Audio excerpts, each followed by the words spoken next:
नमस्कार. चला, आज आपण लूकच्या शुभवर्तमानाचा खजिना ओढून पाहूया. प्रेम, प्रार्थना आणि क्षमा याबद्दल येशूच्या जीवनातून लूक आपल्याला कोणती खास शिकवण देतो तेच आज आपण समजून घेणार आहोत. लूकच्या शुभवर्तमानाचा सगळ्यात मोठा आणि महत्त्वाचा संदेश काय आहे माहितीये? तो हाच की देवाची प्रीती सर्वांसाठी आहे. हा फक्त एक विचार नाही, तर या संपूर्ण शुभवर्तमानाचा तो पाया आहे. आणि लूक हेच सत्य आपल्याला काही अविस्मरणीय कथांमधून पटवून देतो. तर मग ह्या प्रवासात आपण काय काय पाहणार आहोत? आपण सुरुवात करणार आहोत देवाच्या अमर्याद प्रेमापासून. मग आपण पवित्र आत्म्याच्या मार्गदर्शनाबद्दल बोलू, प्रार्थनेचं सामर्थ्य बघू, गरिबांबद्दल येशूला असलेली कळकळ समजून घेऊ आणि शेवटी पुनरुत्थानाचं सत्य आणि त्यातून मिळणारी आज्ञा काय आहे ते पाहू. आणि हो, या सगळ्याचा आजच्या आयुष्यात काय अर्थ आहे यावरही आपण बोलणार आहोत. चला तर मग आपल्या पहिल्या मुद्द्याकडे वळूया, देवाचं अथांग प्रेम. आणि इथे एक इंटरेस्टिंग गोष्ट आहे.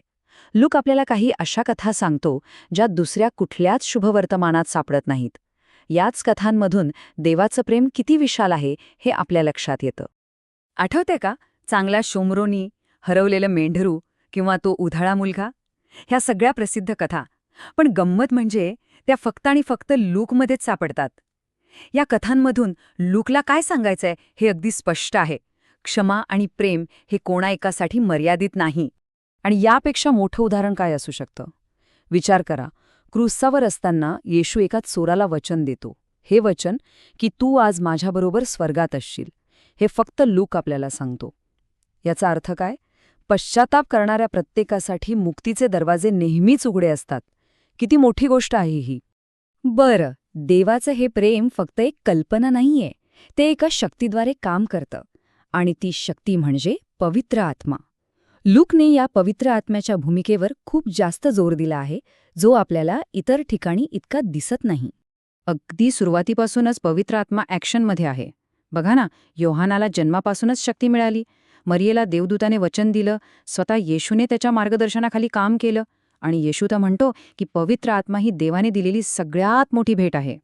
चला, आता वळूया प्रार्थनेकडे. प्रार्थनेचं सामर्थ्य. पुन्हा एकदा लूक आपल्याला येशूच्या आयुष्यातली एक अशी गोष्ट दाखवतो जी खूप खास आहे. आणि ती म्हणजे येशूच्या आयुष्यात प्रार्थनेला किती महत्त्वाचं स्थान होतं. हा एक पॅटर्नच आहे. येशूच्या आयुष्यातला प्रत्येक मोठा क्षण, प्रत्येक महत्त्वाचा निर्णय त्याच्या आधी प्रार्थना आहे. बाप्तिस्मानंतर प्रार्थना, शिष्य निवडण्याआधी प्रार्थना, मी कोण आहे हा प्रश्न विचारण्यापूर्वी प्रार्थना, आणि अगदी शेवटच्या क्षणी क्रूसावर सुद्धा प्रार्थनाच. आणि गंमत म्हणजे येशू फक्त स्वतः प्रार्थना करत नाहीये, तर तो आपल्याला शिकवतोय सुद्धा. लूकच्या शुभवर्तमानात प्रार्थना कशी करावी यावर 3 खास कथा आहेत, ज्या आपल्याला शिकवतात की प्रार्थना कशी चिकाटीने आणि विश्वासाने करायची. आता एक अशा विषयावर बोलूया जो लूकच्या हृदयाच्या खूप जवळचा आहे. तो म्हणजे गरीब आणि समाजाने बाजूला सारलेले लोक. येशू फक्त त्यांच्याबद्दल सहानुभूती दाखवत नाही, तर तो त्यांचा चॅम्पियन, त्यांचा कैवारी बनून उभा राहतो. हे फक्त बोलणं नव्हतं, ही कृती होती. येशू गरिबांसाठी शुभवर्तमान आणतो, त्यांना आशीर्वाद देतो, मोठ्या मेजवानीसाठी बोलवतो, लाजरसारख्या माणसाला स्वर्गात जागा मिळते हे सांगतो. आणि एवढंच नाही, तर आपल्या शिष्यांना थेट सांगतो, तुमच्याकडे जे आहे ते विका आणि गरिबांना द्या. आणि आता आपण या कथेच्या क्लायमॅक्सकडे येतोय, पुनरुत्थान. लूकसाठी ही फक्त एक कल्पना नाही किंवा एक आध्यात्मिक गोष्ट नाही. तो हे सिद्ध करण्यासाठी खूप प्रयत्न करतो की हे खरंखुरं फिजिकल, भौतिक सत्य होतं. आणि त्यासाठी तो काय करतो माहितीये? एक खूपच अनपेक्षित गोष्ट. पुनरुत्थान झालेला येशू आपल्या शिष्यांसमोर बसून मासे खातो. हो, मासे खातो. का? हे दाखवण्यासाठी की तो भूत नाही, आत्मा नाही, तर तो खऱ्या अर्थाने शारीरिकरित्या जिवंत आहे. यामागचा संदेश अगदी सरळ आणि स्पष्ट आहे. हे भूत नव्हतं, ही कल्पना नव्हती, हे एक भौतिक सत्य होतं.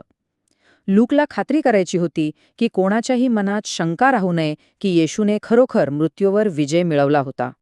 आणि मग स्वर्गात जाण्याआधी येशू आपल्या शिष्यांना एक शेवटची पण सगळ्यात महत्त्वाची आज्ञा देतो. तो म्हणतो, तुम्ही या सर्व गोष्टींचे साक्षीदार व्हा. इथून पुढे ही गोष्ट फक्त येशूची राहत नाही, तर ती त्याच्या शिष्यांची बनते. त्यांना हे सत्य आता संपूर्ण जगाला सांगायचंय. आणि माहितीये का, शुभवर्तमान लिहिणाऱ्यांपैकी फक्त लूकनेच ही गोष्ट इथे थांबवली नाही. त्याने एक सिक्वेल लिहिलाय, हो, प्रेषितांची कृत्य नावाचा ग्रंथ. त्यात त्याने सांगितलंय की येशू गेल्यानंतर त्याच्या शिष्यांनी ही मोहीम कशी पुढे नेली. ओके, तर आपण लूकने सांगितलेल्या खूप महत्वाच्या गोष्टी पाहिल्या. पण आता खरा प्रश्न येतो, या सगळ्याचं आपण काय करायचं? या माहितीचा आपल्या आयुष्यासाठी काय उपयोग? चला, आता शेवटच्या आणि सगळ्यात महत्वाच्या भागाकडे वळूया. कारण एक गोष्ट लक्षात घ्या, लूकचा संदेश फक्त वाचून बाजूला ठेवण्यासाठी नाहीये, तो जगण्यासाठी आहे. हे फक्त ज्ञान नाही, तर ॲक्शनसाठी एक कॉल आहे. मग आपण काय करू शकतो? इथे काही सोप्या गोष्टी आहेत. पहिलं, लूकचं शुभवर्तमान स्वतः वाचा. दुसरं, प्रार्थनेला आपल्या आयुष्याचा भाग बनवा. तिसरं, ज्यांना गरज आहे त्यांना मदतीचा हात द्या. चौथं, क्षमा अनुभवा आणि इतरांनाही क्षमा करा. आणि पाचवं, या चांगल्या बातमीचे साक्षीदार बना. आणि परत एकदा, येशूची ती शेवटची आज्ञा आठवा, तुम्ही साक्षीदार व्हा. ही जबाबदारी आपल्या सगळ्यांची आहे. ही फक्त एक ऐकण्याची गोष्ट नाही, तर पुढे सांगण्याची गोष्ट आहे. तर मग जाता जाता एक शेवटचा प्रश्न. या सगळ्या गोष्टींमधून आज आपण कोणती एक गोष्ट करायला सुरुवात करणार आहोत? हा विचार करण्यासारखा प्रश्न आहे, नाही का?